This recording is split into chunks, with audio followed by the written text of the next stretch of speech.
Ladies and gentlemen, friends, listeners from across the globe, and anyone who has ever felt the sting of a divided society, I would like to welcome you to a podcast episode that aims to bridge the divide, create a little unity, and foster some mutual respect among today's polarized individuals. But first, who am I, and why should you listen to me? Well, my name is James Marlin. I'm a former restaurant owner, but currently I'm an investigator based in New York City. I am a journalist and an executive contributor with Brains Magazine, a public speaker, and a former addict and alcoholic. I have an unwavering commitment to self-improvement and personal growth, which is why I try to create content that reflects a blend of my personal experiences, my professional expertise, and a relentless curiosity to understand and impact the world in a positive way. And with that all being said, let's dive into today's topic, shall we? The world we live in has increasingly become a place of polarized narratives and isolated beliefs, with each side firmly entrenched in their versions of the story. This episode intends to delve into the foundations of conscious conversations, a concept inspired by my recent research into two authors, Chuck Wisner and his book, The Art of Conscious Conversations, along with Sherry Turkle's book, Reclaiming Conversation. Now, in essence, we all have our own stories, and these stories shape our personal realities, they govern our actions, and they influence our conversations. And as Chuck Wisner pointed out, our inner stories often combine with our emotions, facts, and our opinions. And these three things can get jumbled together and are not always discernible from each other when we're coming into contact with new people and their new information.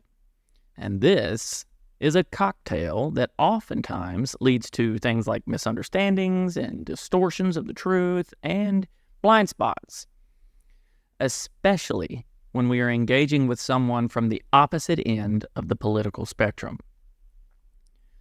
These stories, while they are deeply personal, can sometimes act as barriers, making us question how someone could see the world so differently.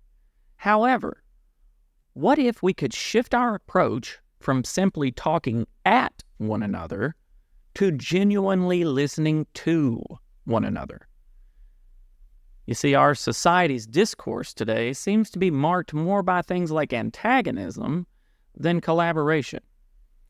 And something that jumps out to me that is particularly worrisome is that these days, collaboration is viewed as a weakness.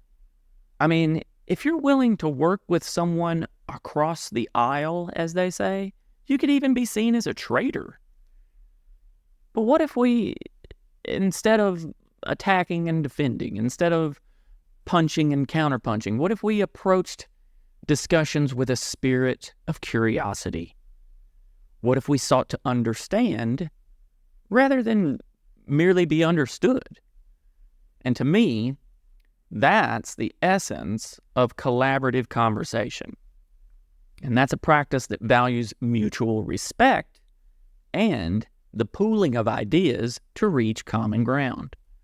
You see, because every so often, conversations have the ability to transcend the mundane and the routine.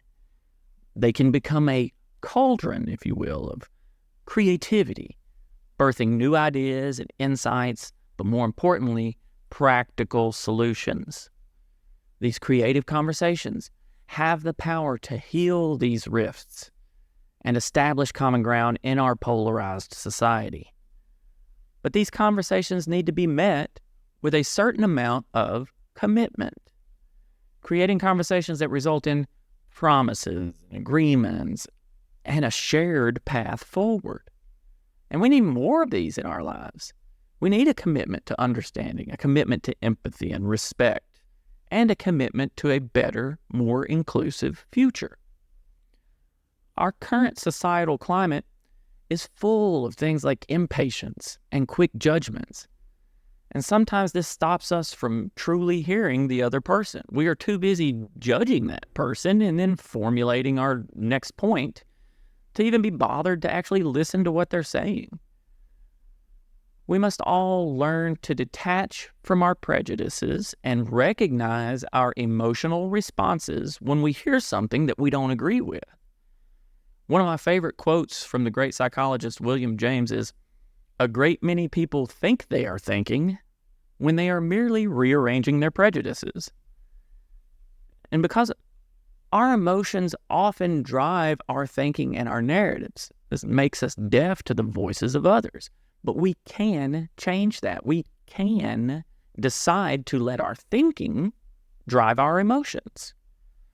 To quote Sherry Turkle, in-person conversation leads to emotional connection, allowing us to see and hear one another in the most human way possible. It expands our capacity for empathy, self-reflection, and creativity. She later goes on to say the power of genuine, heartfelt conversation cannot be overstated.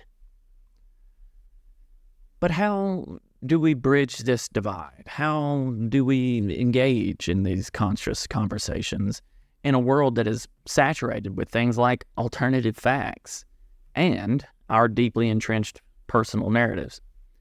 Well, the answer is simple, but not easy.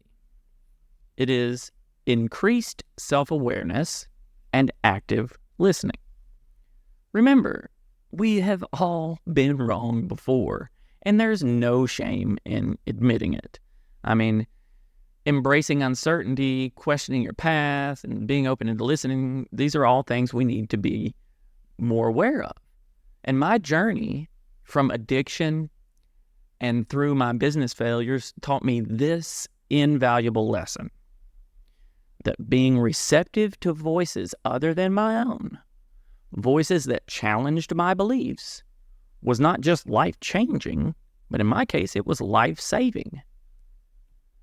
So I urge you today, the next time you find yourself in a conversation, especially with someone you disagree with, make an active choice.